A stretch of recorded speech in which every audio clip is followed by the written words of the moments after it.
Hello and welcome to my honest opinions on Hearthstone. This is a quickfire series where I go over a few different games for a few minutes each, talk about where I think they are right now, what I like and what I would like.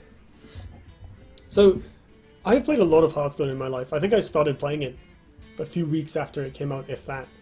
But I haven't actually really touched it in about 2 months, maybe. I still watch people like Savitz and Firebat and Day9 on YouTube because I love their commentary and I love their insights into how to play. Can still take information from that into other games, but actually playing Hearthstone doesn't really excite me very much at the moment. A large part of that is the meta, right? Let's get that out the way first. Hearthstone has a pirate problem. If you've played the game or know anything about the game, you'll be familiar with this. We've got a bunch of overpowered pirate cards that make aggressive decks very strong, absurdly so.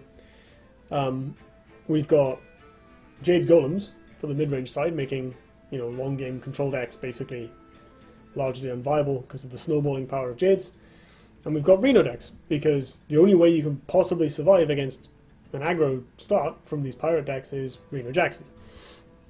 And this leads to an extremely polarized meta. But not only that, it's one that's very hostile to brewing and doing cool things, which I always liked Hearthstone for. There's so many good ways to troll people in Hearthstone, and they're basically now completely unviable, which makes me really sad. Not only that, but because of the length of time the game's existed for, people largely know what they're doing now, and so if you're on the ladder, you're ranked 20, you'll still play against net deck Pirate Warrior decks, and probably lose. Compounding this issue is the fact that my favourite class is Priest. I have always loved Priest most. I started playing Priest and I was like, this is the best thing ever. I have to play this forever. And Priest has been rubbish for ages. The Dragon Priest got a big boost with the release of Draconid Operative and a few other different cards in the most recent expansion. But I don't want to play Dragon Priest. I want to invent stuff. I want to do things that aren't necessarily net decks, aren't necessarily in the top 4. Not just because, maybe I'm being a hipster or whatever. If I was going to a tournament, fine, I'd play Dragon Priest. But I don't spend my evenings doing that, right? I'm not going to play, I'm like right now I'm like rank 25 because I haven't played in ages. But even when I'm, low down the ladder in general, like rank 15 or something, just noodling around as of an evening, I don't want to have to go on Hearthstone and look up, a tier 1 deck just to have a chance. And the dragons and the pirates and all these Totem Shaman from a couple expansions ago, they have this other problem where they're just basically pre-constructed decks. Blizzard makes these cards that go really well together and explicitly say so on them, and then your way to build the deck is, you go in the collection manager and you click on those cards and you have your deck. The existence of this kind of deck is not in itself a problem, right? This is actually a good thing. Having ways for people to build decks when they're new and maybe not so confident with deck building is fantastic. Magic the Gathering uses tribal decks for this purpose. If you look at Innistrad, right? Innistrad block, one of the best received Magic blocks of all time, has quite a strong tribal theme.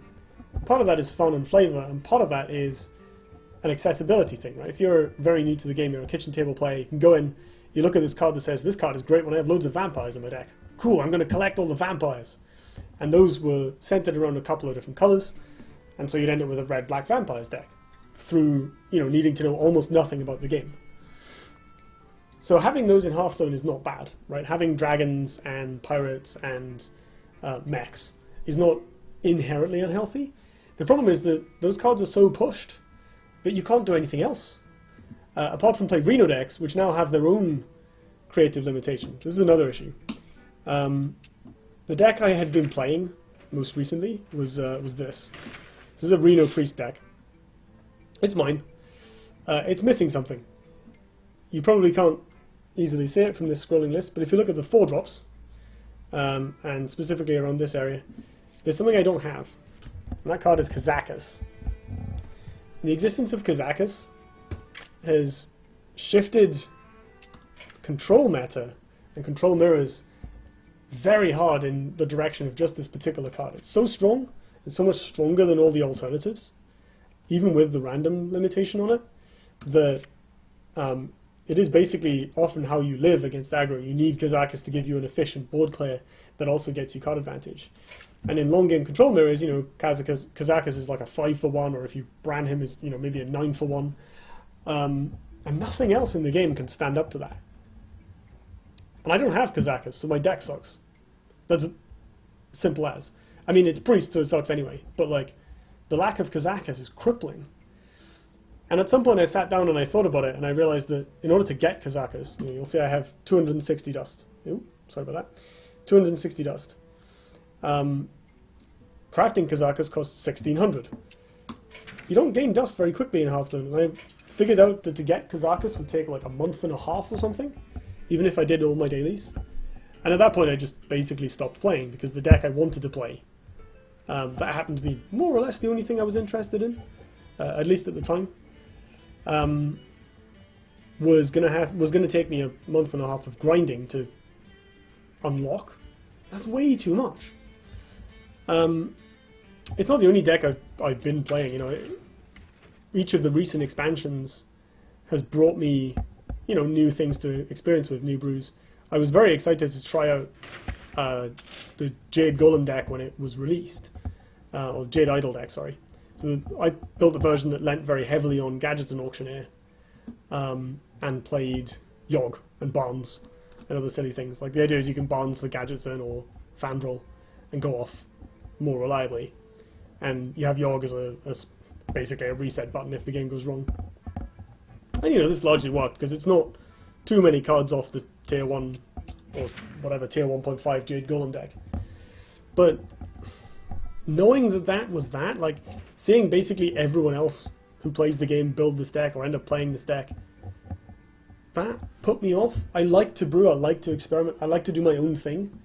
And Hearthstone has been very good for that. It's got a comforting aesthetic that adds to it. Like, it's a great game for just kind of going in and noodling around. I've always loved the way Hearthstone looks and feels. Like, by far its strongest attribute is, like, the whole thing is this, you know, this clicky wooden box. Like, you can hear the sound the buttons make. If I open the collection, it, like, opens up, and there's these big scrolling, like, mechanical wooden magical pages and buttons that all slide around. It's really tactile and satisfying. It feels great to just play with, you know, use the interface. And that, plus the silly things you can do or used to be able to do, that draw me in. You know, I want to play a deck with 2 mind controls in it. I want to play a deck with Emperor Thorasan and like a 6-card combo in it. You know, I want to play Duplicate and grind people out that way. I miss Duplicate. That sort of stuff has now largely given way to these very high-powered, very pushed decks. And I think maybe it's just power creep. Like, we've seen this increasing effort to get new decks into the meta or new mechanics into the meta. So it's like, oh, we've got a pirate theme. Let's make some great pirates so people will want to play. So they pushed them. But I think part of it's just the designs that are actually being made in Hearthstone just aren't that interesting. So they've revealed some stuff about the new expansion, Journey to Un'Goro. We've got Adapt, which is a mechanic that basically gives you creatures that are like a mini Kazakuses, where they have a selection of random options at the start. That's kind of, you know, it's okay, but it's nothing we haven't seen before. It's just creatures with slightly different stats or slightly different attributes. It's just a value play. It'll be really annoying in Arena when your opponent rolls Divine Shield on their 5/4, and otherwise, you know, it's like not that exciting. And then we've got the quests, which are 1-mana spells that you always have in your opening hand that will give you something powerful when you fulfill a condition. And we've seen the first one, which is a priest quest. When you play 7 Death Rattle minions, you get a 5-mana 8/8 taunt with Battlecry, set your health to 40.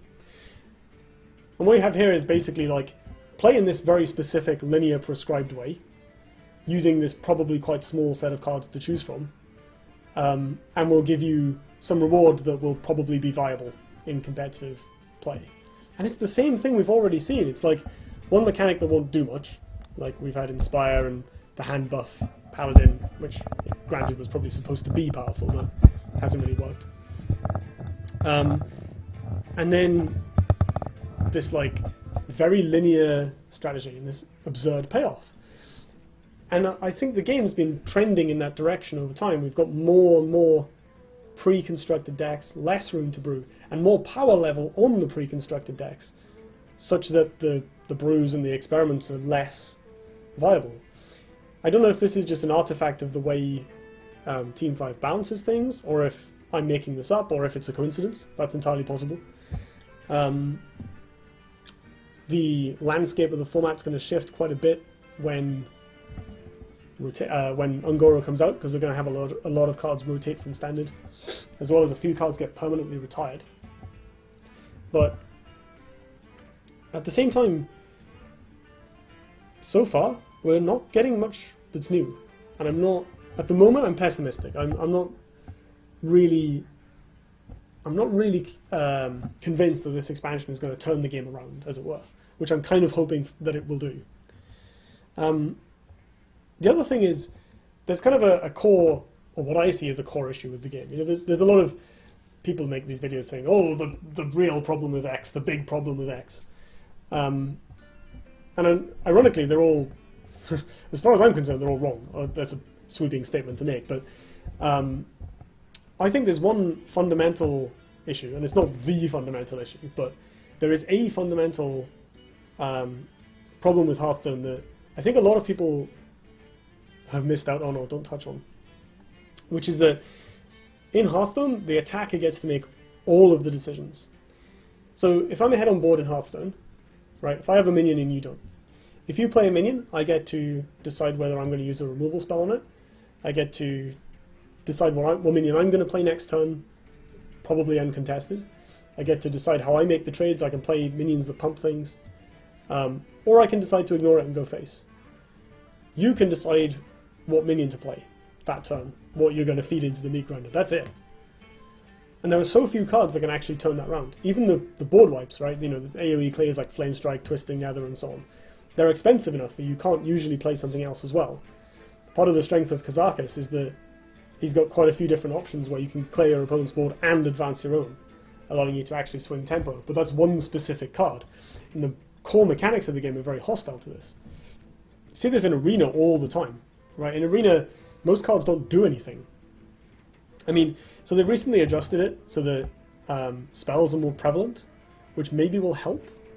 But since most spells in Hearthstone only keep you at parity, right? They don't usually let you gain any tempo or even card advantage, like a lot of removal spells just, you know, trade one for one. That in itself is fine, but they don't let you advance. Like if you play a minion and I remove it, the priority passes back to you. You can play another minion. I'm in the same spot. I don't have a minion. I'm behind. You're still in control. So I might have another removal spell, but then again, I'm probably not developing anything else alongside it, unless we're very late in the game.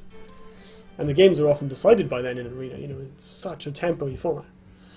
Duelist gets around this by having a board. So tempo is still a big deal in Duelist, but you can protect your minions, which makes such a big difference. In Duelist, people do often have minions on both sides of the field, right? Both players will have minions. In Hearthstone, that very rarely happens, especially in Arena. You know, maybe apart from like irrelevant minions that people are ignoring. It's almost always correct to clear your opponent's board and go face. Or you're playing a burn deck and you just ignore them, which isn't any healthier.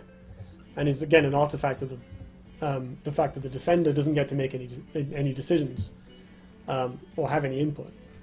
In Magic the Gathering, you get around this by allowing the defender to choose which creatures fight each other. So in Magic, you don't attack minions, you attack their face. You just attack. You declare that these creatures are attacking, and your opponent can block with their minions. So it's like having everything having taunt, but even better. So the defending player gets to assign everything. And all your attackers happen at once, so the defending player gets full information about what's attacking.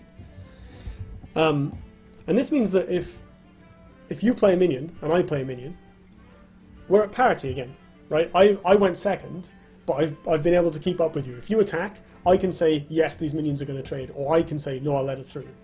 Which gives me some advantage to make up for the fact that you've got a tempo lead, right? You're attacking first. So you can get in damage first. If I make the wrong decision, that directly benefits you, and you still have the option to not attack if you don't want your guy to die. And that's another thing. If you've got a minion that has a strong persistent effect, you can just not get it involved in combat and it will survive. In Hearthstone, you can't do that. In Duelist, you have to put an effort to protect your minions with persistent effects, but you can do it, which, that's fine. But in Hearthstone, you just can't, Your minion will sit around on the board if your opponent can't play anything to contest it, but if they're ahead, your minion's just going to die. And this kind of very polarized playstyle is a big part of why I've gone off Arena, which is kind of the normal refuge when the ladder is bad. And I think a large part of why we have all these problems with aggro decks on the ladder, because the defending player just doesn't have any options. Short of these very explicitly printed powerful cards like Reno and Kazakus that give you breathing room or the ability to make tempo plays that so few other cards actually do.